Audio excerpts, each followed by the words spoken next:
ہم لوگ سیاسی لوگ نہیں ہیں، اس لیے ہم کسی سیاسی پارٹی کا نام لے کر کے حمایت یا مخالفت تو نہیں کرتے۔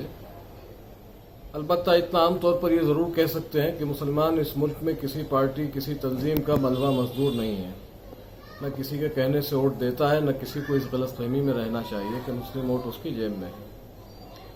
باقی ہماری کوشش یہ ہونی چاہیے کہ ہر حلقے میں ہر علاقے میں حالات دیکھ کر کے ہم فیصلہ کریں اور ایسے لوگوں کو کامیاب کریں جن کے اندر سارے لوگوں کو لے کر کے مل کر کے چلنے کی صلاحیت ہو، جو اس ملک کی حفاظت بھی کر سکیں اور اس ملک میں جو لوگ رہتے ہیں سب کے ساتھ انصاف بھی کر سکیں۔ یہ ہم سب کی کوششیں ہونی چاہیے۔ ہر علاقے میں الگ الگ انداز میں ایک منصوبہ، ایک اسٹریٹجی جو ہوتی ہے وہ بنانے کی ضرورت ہے۔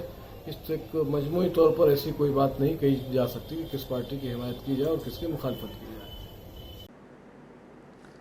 موجودہ وقت میں جو مسلمان اس وقت کاروبار نسبت سے مسلم نوجوانوں کے لیے تنظیموں کی کیا فکر ہے، اور مستقبل میں مسلم نوجوانوں کے لیے آپ کی طرف سے کیا پیغام ہے؟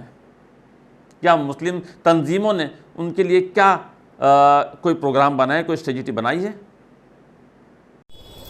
دیکھیے، مسلمانوں کے موجودہ حالات کا جب ہم جائزہ لیتے ہیں تو ہمیں کچھ اچھی باتیں بھی نظر آتی ہیں اور کچھ حالات ایسے بھی ہیں کہ جو ابھی تک بہتر نہیں ہوئے ہیں۔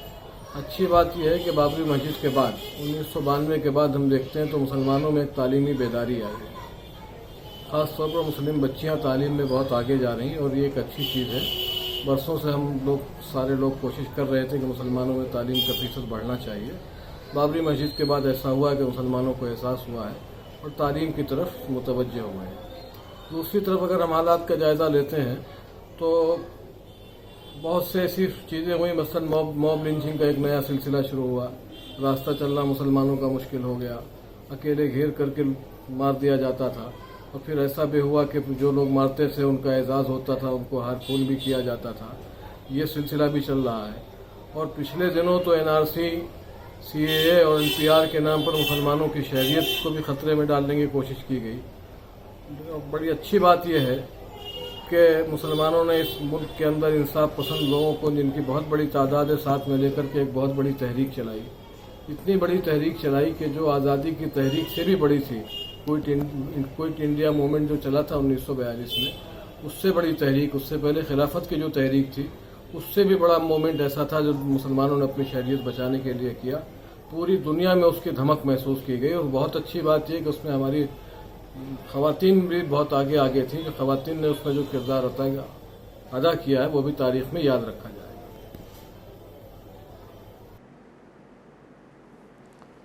آپ نے دیکھا محمود علی آبادی صاحب نے ڈیفنس کیا، ایک سچائی بتائی، اور آپ کے سامنے انہوں نے اپنے خیالات رکھے۔ آج جو ایک سوال آتا ہے کہ 73 سال بعد بھی مسلم سماج کی یہ حالت کیسے ہوئی، اس کا صحیح معنوں میں ذمہ دار کون ہے؟ تو میں یہ کہتا ہوں کہ نہ ہی کانگریس ذمہ دار ہے، نہ مسلم تنظیمیں ذمہ دار ہیں، نہ علماء اکرام ذمہ دار ہیں۔ ذمہ دار ہیں تو صرف اور صرف ہمارے اپنے والدین، ہم اپنی نسلوں کو، جو قوم اپنی نسلوں کو اپنی تاریخ سے واقف نہیں کرے گی، یقیناً وہ غلامی کی زنجیروں میں جکڑتی چلی جائے گی۔ آپ اپنے آپ سے سوال کیجئے، آپ تھوڑا سا پیچھے چلیے، اپنے پرکھوں تک جائیے، انہوں نے اپنے بچوں پر کیا محنت کی، انہوں نے اپنے بچوں پر کیا محنت کی، آپ اپنے بچوں پر کیا محنت کر رہے ہو؟ آج مسلم سماج کے نوجوانوں سے اگر آپ یہ سوال پوچھو کہ وضو میں کتنے فرض ہیں، نماز میں کتنے فرض ہیں، تو یقیناً 80% لوگ اس کا جواب نہیں دے پائیں گے۔ لیکن انہی نوجوانوں سے یہ پوچھو کہ سنی جماعت میں کتنی خامیاں ہیں، اہل حدیث میں کیا خامیاں ہیں، جماعتوں میں کیا کیا ہوتا ہے، شیعوں میں کیا کیا کمیاں ہیں، وہ تمام چیزیں پتہ ہوگی۔ یہ جو فرقوں کا زہر آپس میں گھلا ہے، یہی سب سے بڑی ناکامی کی وجہ ہے۔ تاریخ سے واقف کرائیے، فکر کیجئے، کسی نے کیا خوب انداز میں کہا ہے، بہت خوبصورت طریقے سے آپ کو بہت ہی آپ کو زور دینا ہوگا۔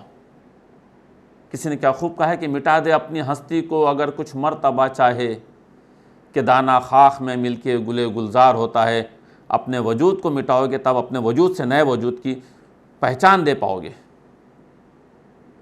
INN ٹوڈے صرف مسلم سماج سے ہی نہیں، بھارت میں جتنے دھرم ہیں ان سبھی لوگوں سے، ان دھرم گروؤں سے، ان سبھی پیرنٹس سے یہ ریکویسٹ کرتے ہیں، ان سبھی ماتا پتاؤں سے یہ ریکویسٹ کرتے ہیں کہ اپنے بچوں کو اپنے سنسکار کی طرف لے آؤ، انہیں اپنے بزرگوں کی داستانیں سناؤ، دکھاؤ، اپنے دھارمک باتوں سے ان کو آگاہ کرو۔ یقین کیجئے دھرم پر لڑنے مرنے کے لیے تو بہت سے لوگ تیار ہیں، دھرم کو سمجھنے کے لیے کوئی تیار نہیں۔